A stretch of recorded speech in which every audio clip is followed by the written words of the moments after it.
नमस्कार दोस्तों, मैं हूँ सीए उमेश शर्मा और आज के कर नीति के एपिसोड में देखेंगे एक बहुत typical situation. Two employers, one tax, managing your salary taxation during a job shift.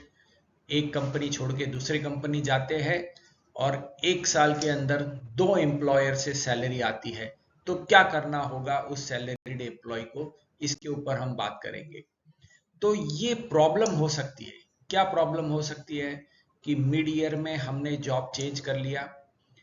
Employ job change करता है फाइनेंशियल ईयर में क्योंकि उसको सैलरी या बेटर प्रोस्पेक्ट मिल रहा है।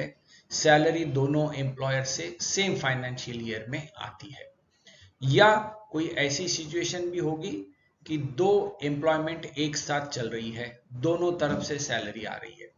तो लॉ बहुत क्लियर है कि सैलरी आपको किसी भी एम्प्लॉयर से मिले, आपको बेसिक एग्जम्पशन लिमिट तो एक ही बार मिलेगी, स्लैब रेट लगेगा और डिडक्शन भी आपको एक ही बार मिलेगा। टोटल सैलरी कैलकुलेट होगी। और अगर इसको ध्यान नहीं दिया तो क्या प्रॉब्लम आ सकती है। जब रिटर्न भरने जाएंगे, जैसे 31 July 2026 is the date for filing of returns for individual, तो यहाँ पर टैक्स कैलकुलेट करेंगे दोनों सैलरी का, तो टीडीएस का शॉर्टफॉल आ सकता है। किसी एम्प्लॉयर ने कम काटा या ज्यादा काटा, इशू आ सकता है। मिसमैच आ गया तो टैक्स की नोटिस आ सकती है। और अगर लेट भर दिया, कम भर दिया, तो इंटरेस्ट भी लग सकता है उस एम्प्लॉय को। तो ये सारी चीजें ध्यान में रखे। तो इसका सॉल्यूशन क्या है। तो सबसे पहले तो एम्प्लॉय के ऊपर जवाबदारी है कि वो डिस्क्लोज करे फॉर्म 12B के अंदर। ये जो एम्प्लॉय है, जब वो जा रहा है दूसरे एम्प्लॉयर के पास, तो नए एक्ट के हिसाब से ये फॉर्म 122 हो गया। तो प्रीवियस एम्प्लॉयर की जो सैलरी के डिटेल्स है वो नए एम्प्लॉयर को इनको देना है। तो क्या करे employee, submit form 12B immediately. A company से हम निकल गए, वहां की पूरा सैलरी का डिटेल लिया, बी कंपनी में हम गए तो बी कंपनी को हम सारी सैलरी के डिटेल्स, पिछले एम्प्लॉयर ने कितना टीडीएस काटा, वो सारी चीजें हम इनको दे दें। फिर अब एम्प्लॉयर क्या करेगा, उसको डिटेल्स को कंपाइल कर लेगा। या दोनों जगह आपकी एम्प्लॉयमेंट चल रही है तो साइमल्टेनियसली आपको दोनों की सैलरी क्लब करनी पड़ेगी। ये एक अलग इशू हो गया। और लास्ट में आपको ये भी देखना जरूरी है खुद एम्प्लॉय को कि स्टैंडर्ड डिडक्शन और बाकी डिडक्शन डबल डबल नहीं मिले, एक ही एम्प्लॉयर से आपने क्लेम किया हो, ये ध्यान रखें।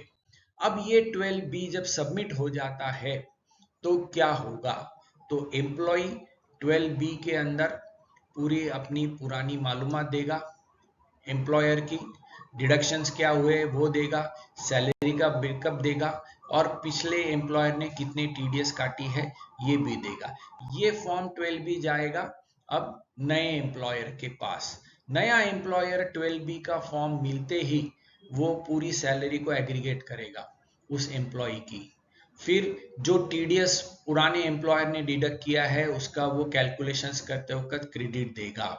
और जो भी एग्जम्पशंस क्लेम किए हैं तो वो डबल ना हो उसकी वो चेक करेगा। और आखिरी में वो फॉर्म 16 इशू करेगा जहां पर उसकी खुद की सैलरी यानी बी कंपनी की सैलरी, साथ साथ में ए कंपनी की सैलरी के डिटेल जो 12B के थ्रू आए हैं वो रिपोर्ट करेगा और टीडीएस के रिटर्न्स प्रॉपरली भरेगा और फॉर्म 16 देगा एम्प्लॉय को।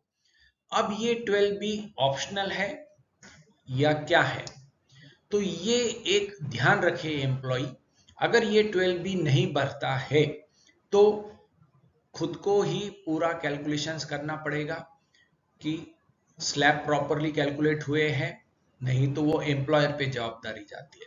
कुछ शॉर्टफॉल आया तो वो भी एम्प्लॉय की जवाबदारी हो जाएगी, इंटरेस्ट की भी जवाबदारी एम्प्लॉय की हो जाएगी। इसके लिए बेटर वे क्या है, 12B सबमिट करे एम्प्लॉय, इसके अंदर पूरी कैलकुलेशंस नए एम्प्लॉयर को मिल जाएगी और उस हिसाब से टैक्स लायबिलिटी निकलेगी। नहीं तो खुद को करना पड़ेगा। साल के आखिरी में दोनों एम्प्लॉयर की सैलरी को टोटल करते हुए टैक्स का कैलकुलेशन खुद एम्प्लॉई को करना पड़ेगा। अब जब वो आईटीआर भरता है तो क्या ध्यान रखे, एम्प्लॉई दोनों सैलरी प्रॉपर आई है क्या नहीं ये चेक करे। डिडक्शन एक ही बार लिया है, स्टैंडर्ड डिडक्शंस, वो एक बार चेक कर ले। रिटर्न फाइलिंग के पहले पूरा कंपाइलेशन देख ले, 26 ईयर्स, फॉर्म 16, 12B, ये पूरा देख ले। अब नया फॉर्म 168 आ गया है। फिर जो टीडीएस आया है वो भी प्रॉपरली चेक कर ले, पुराने एम्प्लॉयर का, नए एम्प्लॉयर का। और अगर बैलेंस आता है तो उसकी लायबिलिटी सेल्फ असेसमेंट में रिटर्न भरने के पहले खुद भर दे। तो दोस्तों ध्यान रखें, आप नौकरी एक जगह से दूसरी जगह भले ही बदल रहे हैं, बट आपका टैक्स मन तो एक ही है, इनकम टैक्स डिपार्टमेंट एक ही है, कंपनियां भले ही आपकी बहुत सारी होगी। तो आपने क्या करना चाहिए, एम्प्लॉई ने ट्रांसपेरेंट रहना चाहिए। चेंज ओवर है तो 12B फॉर्म टाइम पे देना चाहिए नए एम्प्लॉयर को।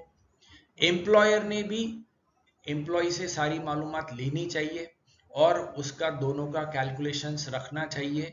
जो करंट एम्प्लॉयर है उसने मार्च एंडिंग में वो पूरा चेक कर ले। और अगर यहाँ पे कोई छूट जाता है तो कहीं ना कहीं आगे टैक्स, इंटरेस्ट या नोटिसेस मिसमैच की आ सकती है। और एनुअल इंफॉर्मेशन सिस्टम के थ्रू दोनों एम्प्लॉयर की मालूमात वैसे तो इनकम टैक्स डिपार्टमेंट को जानी ही है और डिपार्टमेंट तो खुद रिकंसाइल करना ही है। तो एक बात इंपॉर्टेंट है कि हम हॉनेस्टी रखें, टाइमली फाइल करें, दोनों एम्प्लॉयर की मालूमात उस एम्प्लॉय को टाइमली देना चाहिए।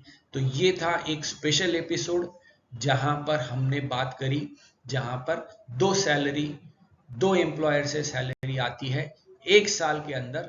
तो इस सिचुएशन में एम्प्लॉय ने क्या करना चाहिए, एम्प्लॉयर ने क्या करना चाहिए।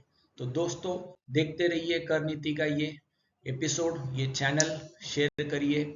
आपके सजेशंस, आपके कमेंट्स ऑलवेज वेलकम है। Thank you.